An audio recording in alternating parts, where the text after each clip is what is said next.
Espejo presenta Voces del Orgullo.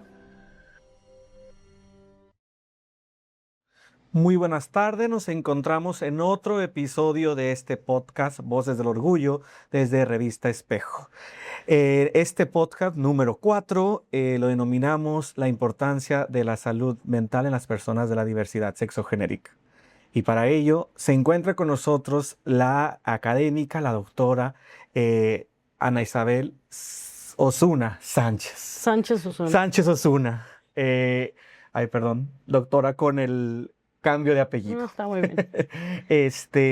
Pues bienvenida, gracias por aceptar la invitación, gracias por estar esta tarde con nosotros aquí para hablar un poco acerca de este tema. Pero primero quiero saber quién es Ana Isabel. Bueno, primero muchas gracias, doctor Guerrero, por el espacio, a la revista Espejo, felicitarles por esta iniciativa y pues bueno, ¿quién soy yo? Me llamo Isabel, soy lesbiana, tengo 36 años, nací y crecí aquí en Culiacán, Sinaloa. Soy psicóloga de formación, soy licenciada en psicología, soy doctora en estudios culturales, maestra y doctora en estudios culturales. Hago parte de las colectivas feministas locales y tengo un tiempo que acompaño desde mi quehacer profesional a personas, a mujeres víctimas de violencia y a personas de la población LGBTIQ+, de forma terapéutica. Muy bien, doctora. Pues vamos a hablar un poco acerca del tema de por qué es importante cuidar la salud mental. Porque últimamente hemos visto que ha crecido más el después de pandemia en cuestiones de personas no de la diversidad o cis heteronormativas, pero ¿por qué es importante en las personas de la diversidad sexogenérica? Bueno, en general vivimos en un contexto que pues nos ha llevado a una crisis global, digamos, como en términos de salud mental, ¿no? Y particularmente ahora en Sinaloa, pues ya se han dicho en diversos espacios, se ha denunciado que hay también un aumento como de crisis de salud mental en el contexto regional. Pero también digamos como que políticamente, o por lo menos desde mi perspectiva, vivimos en un contexto en el que, o en un sistema, ¿sí?, en el que la salud mental se lleva a procesos individuales y no colectivos, y no políticos, ¿no?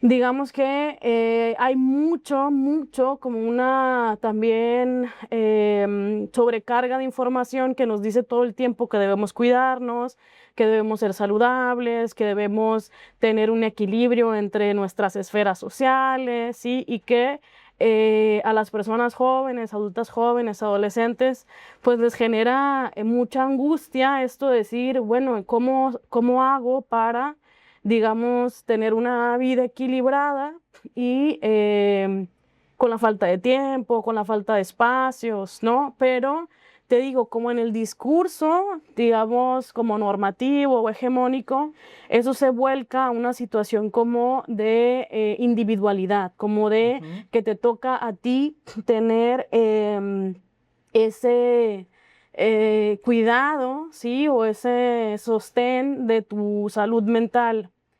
Pero igual, pues socialmente no se nos brindan como estos espacios o estos recursos para lograrlo. ¿Y por qué es importante como, digamos, hablarlo o cuidar de la salud mental, específicamente en la población LGBT? Pues porque ahí hay un poco como un truco, un asterisco más bien, en el que la salud mental de las personas de la población LGBTIQ+, eh, se ven mucho más afectadas afectada que la de la población cis heterosexual, porque las personas LGBTIQ+, estamos, o de la diversidad, estamos en constante, digamos, como valoración de los espacios que son seguros o no, y también en constante como, digamos, como tensión o expuestes a situaciones de discriminación, de exclusión social, de exclusión familiar, de procesos incluso en las escuelas de discriminación y un largo etcétera, ¿no? Entonces es mucho más importante que haya un cuidado como en las características particulares para el sostenimiento de la salud mental de las personas de la diversidad sexual y de género. Sí, justamente los datos que hemos visto, aunque no vamos a meternos de lleno en hablar de datos, pero hemos visto que sí hay un repunte bastante grande en torno a las personas de diversidad sexogenérica. Desde su experiencia, ¿cómo podríamos abordar también esta parte de tensión en torno a las diversidades de esta salida del closet, que también va aunado a una parte específica Sí. en los diversos contextos, ya sea rurales o urbanos? ¿Cómo lo ve usted desde su experiencia? Sí, uno de los principales motivos por los que las personas de la diversidad sexual y de género acuden, digamos, a solicitar acompañamiento terapéutico, pues es justamente por la preocupación, por la angustia, por la ansiedad que puede causar comunicar o visibilizar la orientación sexual o la identidad de género y las problemáticas y las tensiones que eso genera al interior de los grupos sociales a los que se pertenece.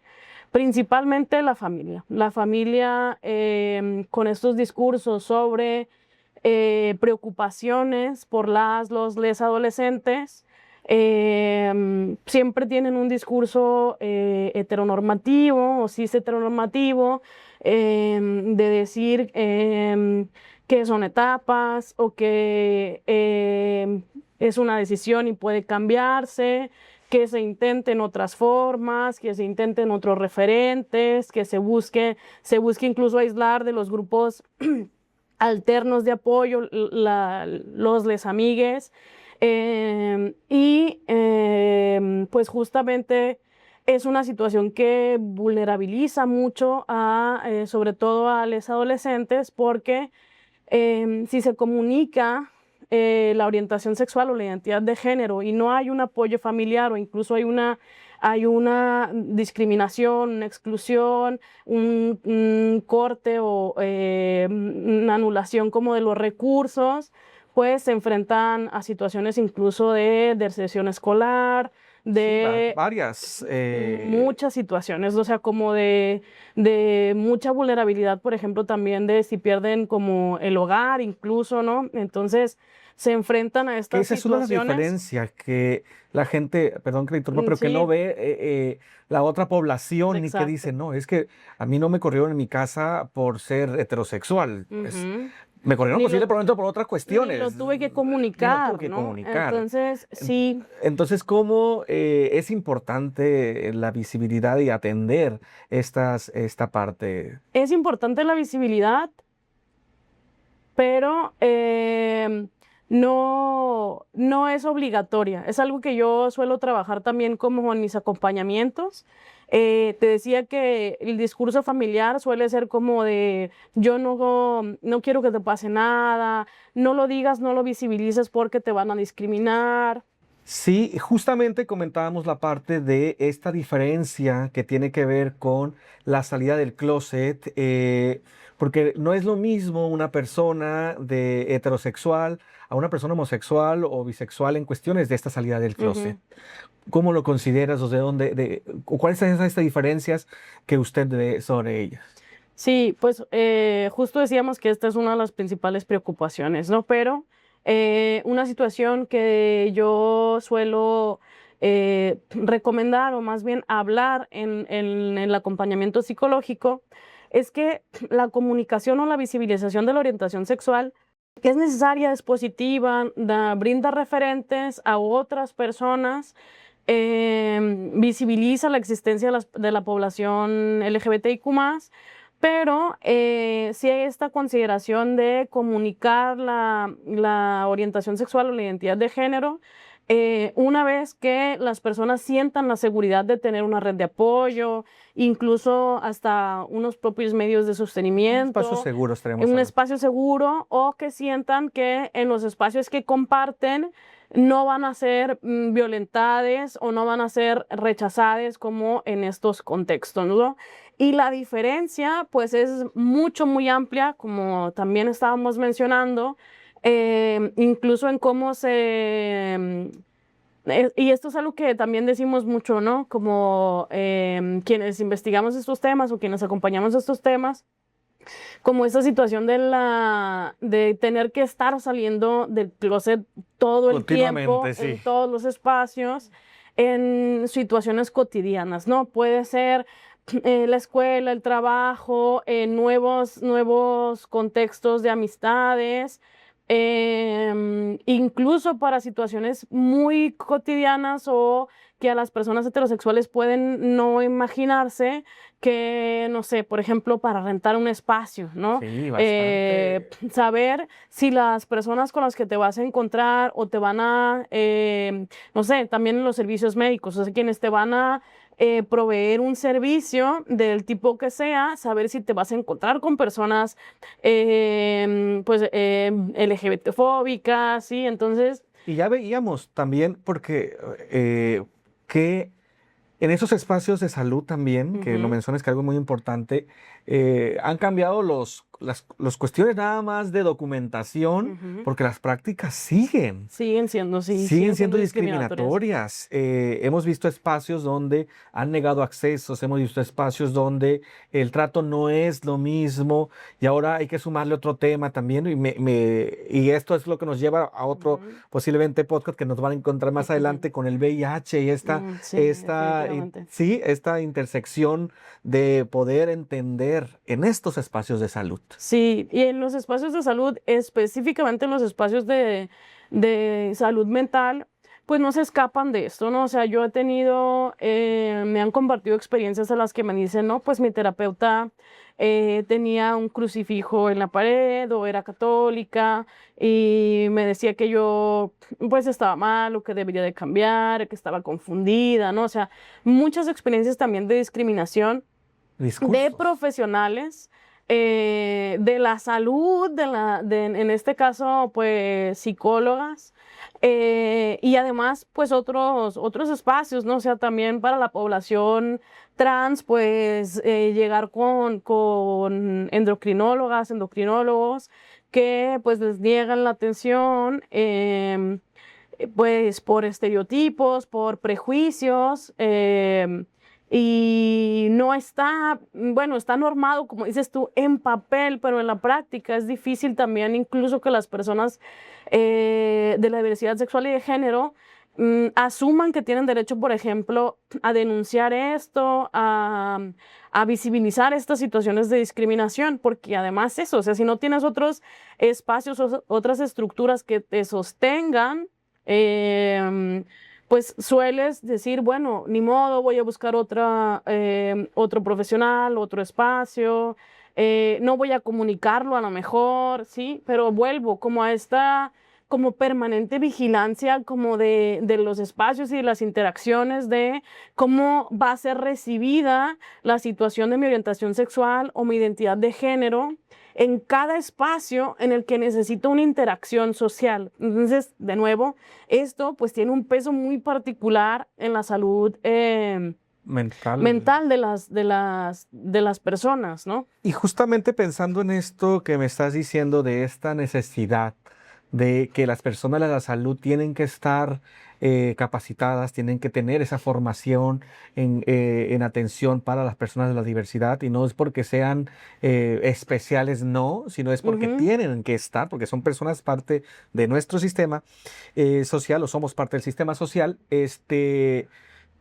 En la primera encuesta de la universidad que se hizo aquí se hizo en la Universidad Autónoma de Sinaloa, pues vimos que había comentarios acerca de que, y algo que me llama la atención porque lo saco a relucir acá, es de que decían algunos psicólogos que la homosexualidad no existía. Entonces también imagínate desde los espacios educativos Sí. cómo esa idea está presente de que, entonces, ¿qué Sí, es la los homosexualidad? procesos de la formación, o sea, como los espacios formativos, las profesiones, pues no se escapan, ¿no? Como a los dogmas, a los prejuicios, a los estereotipos, a la formación que todas las personas tenemos en un entorno cultural que es, pues, trans y LGBT fóbico, ¿no? Entonces, es difícil como resolver esto, pues incluso en la universidad se hacen muchos esfuerzos, pero es muy complicado Bastante. llegar como al grueso de la población en esto, ¿no? Toca entender esos espacios como espacios de nuevo, como de disputas por, ¿no? Y las acciones que se hacen, incluso, por ejemplo, yo comencé a acompañar en el espacio terapéutico a personas de la población LGBTIQ+. En la pandemia, la Facultad de Psicología ofreció de forma gratuita atención a las personas en general y como egresada me escribieron y me preguntaron si quería sumarme al programa. Y yo pregunté si se preguntaba a las personas si por su orientación sexual o su identidad de género y si había alguien que estuviera atendiendo situaciones que tuvieran que ver específicamente con el género, con la identidad del género o con la orientación sexual. Me dijeron que no y justamente yo pedí que me refirieran a esas personas. Que se preguntara, claro. Exacto, que se preguntara y que pues preferentemente me consideraran a mí para atender estos casos, porque incluso no se niega totalmente la existencia, se invisibiliza la existencia de la diversidad sexual y de género, hasta en esa consideración de no entender que hay unas particularidades en los procesos de salud mental de la población no cis, no heterosexual, ¿no? Entonces, en estos espacios, por ejemplo, igual, de nuevo, en todos los espacios que atiendan procesos de salud, pues debería de haber al menos una persona formada, Claro. ¿no? O sea, como una persona especialista en que pudiera atender a, pues, por lo menos alguna parte de la población que solicite atención, si necesita específicamente alguna atención que tiene que ver con su experiencia como persona no heterosexual o no cis, ¿no? Sí, ya tuvimos en este espacio también, en el primero, cuando hablamos de las etiquetas, de que sí es importante y no es importante. Y creo que aquí sí es importante la parte de el poder nombrar, el poder nombrarse, porque también lo hablábamos en las otras y posiblemente lo vamos a seguir hablando pero aquí en este espacio sí es, porque no es la misma la persona que viene a ser atendida por un problema que tiene en casa con referente a la orientación sexual, a que venga por otra cuestión de malestar, etc, etc. Entonces yo sí lo considero importante en Claro. esta. Y preguntarlo, que bien lo comenta, pues es de suma importancia. Algo que quería preguntarle en esta salida del clóset que tanto daño hace a muchas personas, ¿cómo ve esta parte de esta generación? No sé si ha analizado o ha visto la experiencia con otras personas en el 1990, en el 2000 al 2025 o 2026.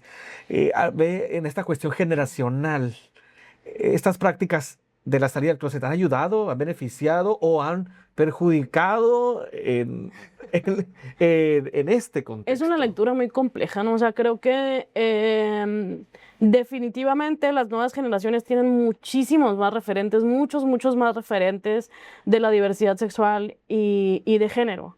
Pero esa multiplicidad o esa visibilidad de referentes, de discursos, los esfuerzos que se han hecho desde la población civil organizada, desde las exigencias de la población LGBTIQ+, de la participación política de esta población y también de los feminismos, pues también ha hecho que haya pues un recrudecimiento en los discursos de odio, ¿sí? Ujú. Y además, pues definitivamente estamos en un contexto del avance de las ultraderechas, de los grupos conservadores, que hacen que aunque haya más referentes de la diversidad y de los derechos de las mujeres, pues también haya mucho más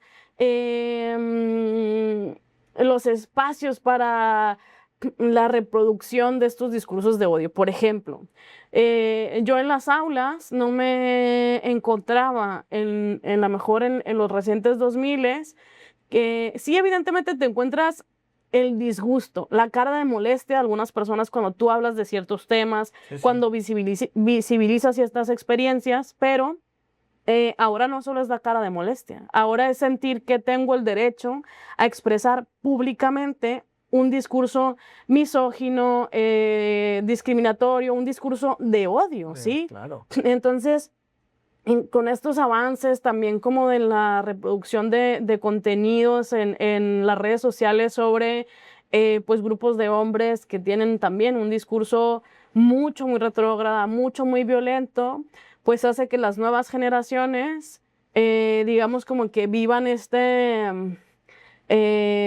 un poco, no sé si disonancia o un contexto muy complicado en el que sé que existe la diversidad, pero también hay un discurso mucho, muy recrudecido, pues de que estamos siendo chivos expiatorios de muchos de los males sociales, ¿no? O sea, como que la diferencia creara problemas económicos, políticos, ¿no? Entonces, creo que hay ahí una situación compleja para las nuevas generaciones. Sí, algo que se tiene que...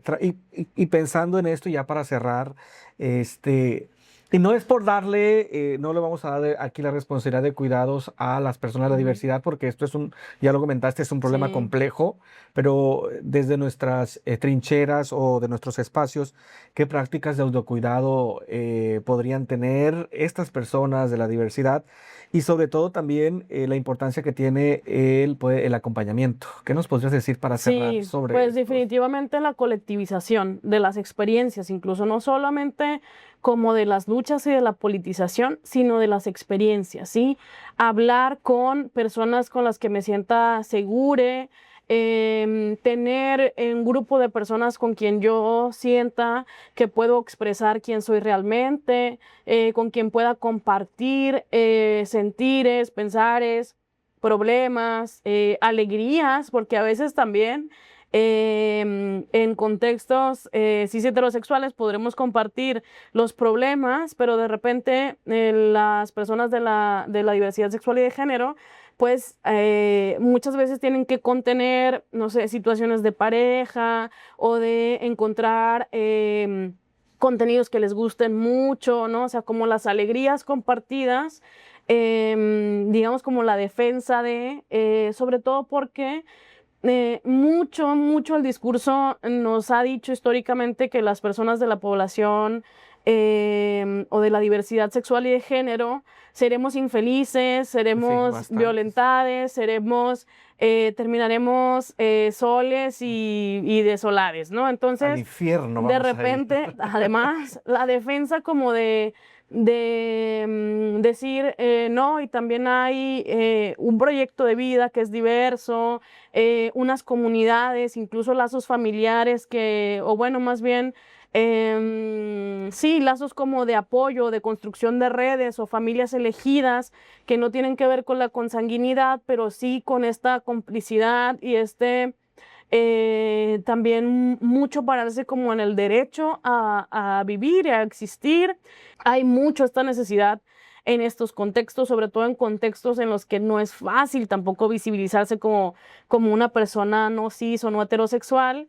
Encontrar grupos de redes de apoyo, pues es complicado en la ciudad, Pero bueno, esta es una definitivamente. Conocer nuestros derechos definitivamente es otra que parece que no tiene que ver con la salud mental, pero definitivamente que nos sitúa en un escenario de mucha mayor seguridad, ¿no? Conocer también los espacios a los que puedo recurrir a denunciar o incluso a solicitar atención.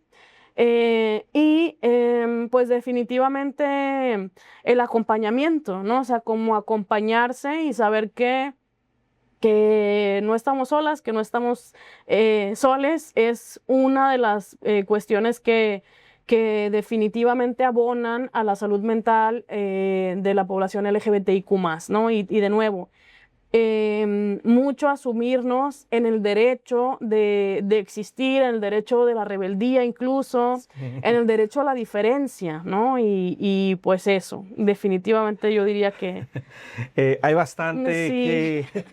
que podríamos seguir conversando, se nos termina el tiempo. Muchísimas gracias, doctora, muchísimas gracias por aceptar esta invitación. Sé que hay bastante que tenemos que conversar, esperemos Sí. próximamente vuelva a estar aquí en este Ojalá espacio, haya sí. una segunda vuelta Una y segunda muchas vuelta. gracias por este espacio. Gracias, pues nos despedimos en este episodio donde estuvimos hablando un poco acerca de la importancia de la salud mental en las personas de la diversidad sexogenérica. Nos vemos en el siguiente episodio donde hablaremos un poco acerca de, seguimos con la importancia de la salud, pero ahora con la cuestión de VIH también. Muchísimas gracias y nos vemos en el próximo. Esto fue Voces del Orgullo.